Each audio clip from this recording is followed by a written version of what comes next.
nya sudah dibawa, otomatis bisa kerana tajalli.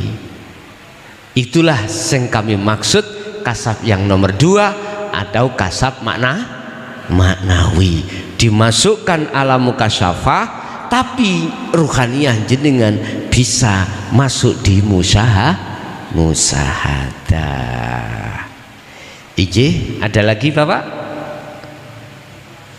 Ini yang biasanya itu enggak dijabarkan itu ketika saat prosesi salik itu solo di dalam mukasyafah bertemu cahaya, bertemu apa, enggak dijabarkan ciri-ciri kalau wusul itu bagaimana, jarang dijabarkan itu.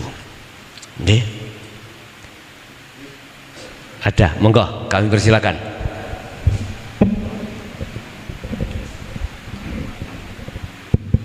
Assalamualaikum warahmatullahi wabarakatuh. Saya mau menanyakan Gus, apakah doa dari anak yang soleh itu bisa meringankan siksa kubur atau bahkan bisa melepaskan dia dari jerat neraka itu Gus? Kan ada gini Gus, ini nyata Gus, saya tahu. Jadi orang tuanya itu memang ya rusak gitu loh Gus. Anaknya dia dari kecil itu sudah dimasukin ke pondok dia. Tujuan gini, saya bejat enggak apa-apa, tapi suatu saat kan dapat doa dari anak saya, itu Gus. Yang nomor 2 gini Gus, apakah rohnya orang-orang yang alim itu diperkenakan Allah untuk hadir ke dalam ahlinya gitu Gus, dalam mimpi atau kadang-kadang seperti nyata gitu Gus.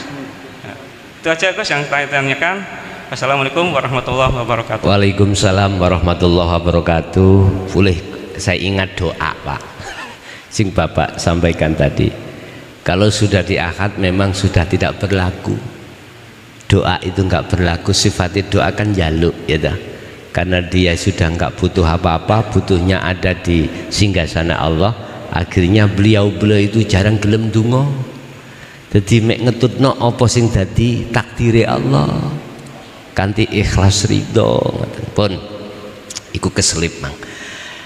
Tentang anak soleh, Rasulullah juga sampun menegaskan dalam hadisnya, salah satu 3 hal yang tidak terputus ketika manusia anak putu Adam itu sudah meninggal dunia: sodakotin jariyatin, ilmin yantafa'u bi, waladin sholihin.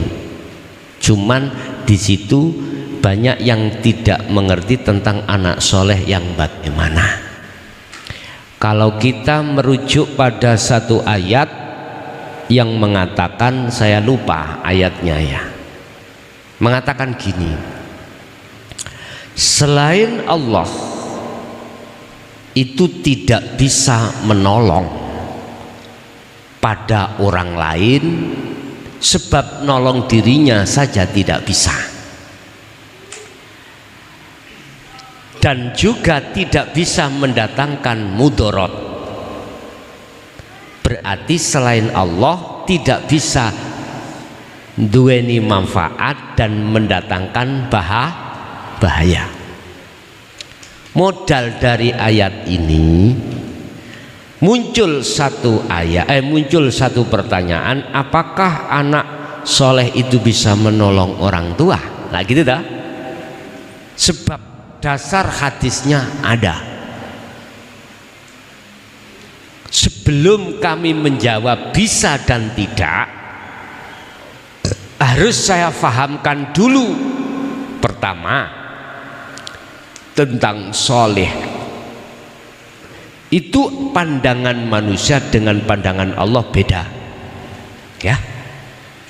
Pandangan manusia kita menyebut anak soleh mesti dari sisi fisik. Contoh, dia tidak pernah melanggar hukum syariat, selalu menjalankan siapapun mengatakan itu anak soleh. Jasmani Pak ya, tapi pandangan Allah ruhani.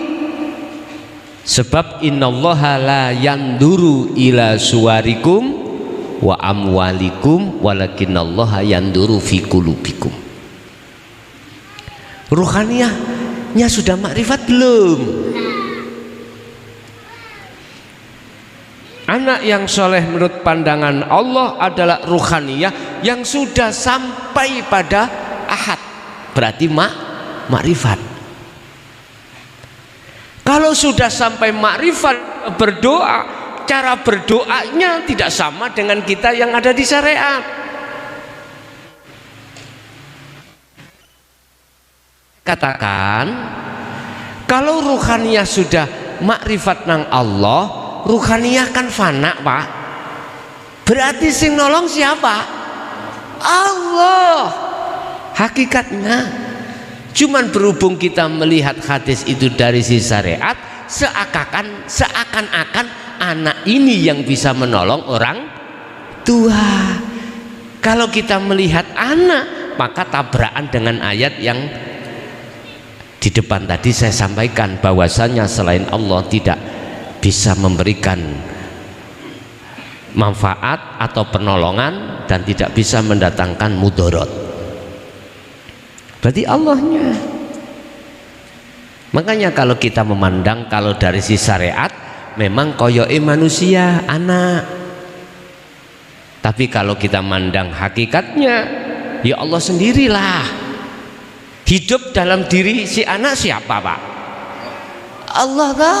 Itu kalau sudah masuk ke ranah akad loh, Pak, ya.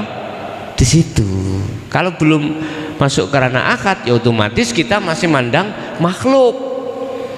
Sehingga iman jatuhnya kita, anak makhluk itu yang soleh, yang selalu mendoakan orang tua, akhirnya orang tuanya bisa ditolong. Loh, jadi berlaku itu. Cuman mandang kita di mana? Mestinya mandang kita dari Allah. Makanya soleh mungguh Allah itu ruhaniyah yang sudah makrifat Allah. Pertanyaan kedua, bila mana anak itu bagus, soleh kan bagus, jasadnya saja, ruhaniyahnya itu belum makrifat, apakah bisa sampai? Nah itu pertanyaan berikutnya.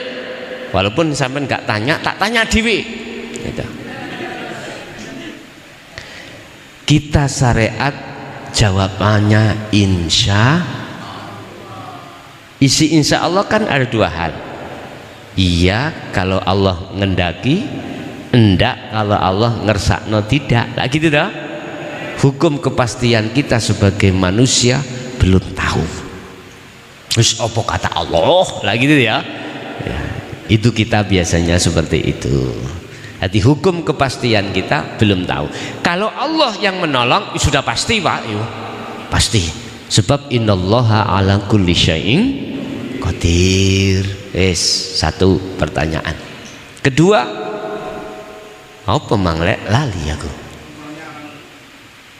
Roh, ya. Rohnya orang yang sudah meninggal itu apakah bisa ke ahlinya? Ya gitu dah. Sampai ada syair ben malam Jumat ahli kubur podo mulai nang omah. Aku ya boleh, berarti kuburannya sepi bulian karena. Padahal Pak, kalau kita mengacu pada surat apa, tolong dicari. Tadi sudah saya katakan wa min waraihim barzakhun ila yaumi yub'atsun. Kalau ruh itu sudah ditaruh di dalam alam barzakh, dia nggak bisa keluar ke dunia lagi untuk menemui ahli. Tur juga tidak akan bisa keluar menuju alam akhirat sampai pada waktu ila yaumi yub'atsun, pada waktu dia dibangkitkan Allah, berarti menunggu hari kiamat. Lah terus yang menemui saya itu siapa? Lah gitu toh ya. Pun gini Pak, kecuali kekasih Allah. Kita menganggap mati, tapi sebetulnya dia tidak mati. Akhirnya muncullah Allah menaruh di alam lahut para kekasih Allah. Allah menghendaki, mengizini, bisa untuk menemui muridnya, menemui pengikutnya, menemui terutama ahlinya. Pertanyaannya, betulkah itu? Lah gitu dah. apakah jin iblis gak bisa? Nah gitu toh. Kita tidak usah berspekulasi. Kita akan mengatakan betul dan tidak tergantung iman yang di dalam diri kita itu di mana. Kalau imannya kita itu sudah di titik hakul iman, hakul basiroh, maka nggak akan ketipu, Pak. Sebab mohon maaf, iblis jin bisa mendo-mendo wong tua. Yang maksud dan tujuannya untuk mengarahkan iman sampean itu tidak pada Allah. Itu berarti iman kita di nurul iman. Makanya gak bisa membedakan di nurul iman itu apakah estu ruhaniyah guruku, nah gitu, ruhaniyah orang tuaku, ruhaniyah Syekh Abdul Jalani, atau kekasih-kekasih Allah. Sebab ada yang Pak, para wali songo kadang ya hadir, betul tak? Iblis gak iso amen tuh, bisa. Saya katakan khusus hakul iman ruhaniyahnya nggak akan ketipu. Kalau iblis ya iblis, kalau bukan ya bukan. Jangankan kita, Syekh Abdul Qadir Jalani dimasuki iblis kok. Akhirnya beliau berhubung imannya sudah di hakul iman, dia nggak akan tertipu.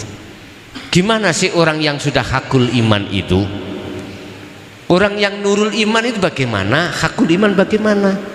Nurul iman itu orang yang mohon maaf sudah kenal Allah tapi masih di sebatas nama. Itu nurul iman. Yang hakul iman sudah sampai pada zatnya yang memiliki nama Allah. Itu hakul iman. Sehingga kalau boleh saya golongkan manusia ruhaniyahnya itu ada yang condong selain Allah, ada yang condong hatinya pada Allah. Hanya itu. Injih, jadi Pak saged mawon keterkecuali beliau-beliau yang sudah dimasukkan Allah di dalam alam lahud.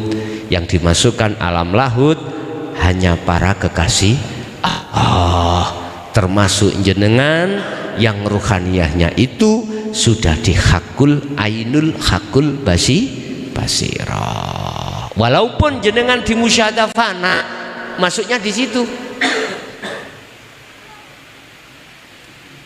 Tidak harus ke musyahadatul baqa, maksum di fana sudah masuk. Sebab kekasih Allah itu 3 golongan ini.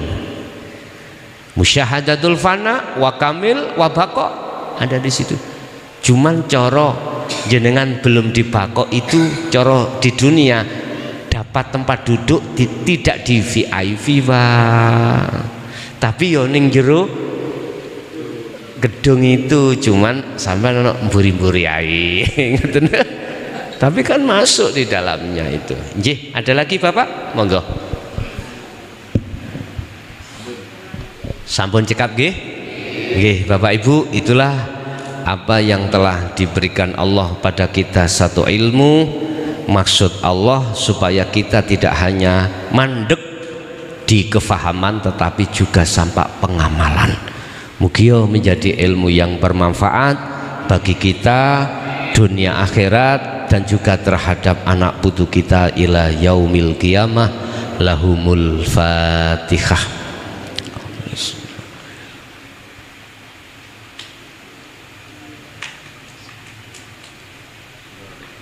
Kurang lebihnya mohon maaf. Akhirul kalam. Assalamualaikum warahmatullahi wabarakatuh.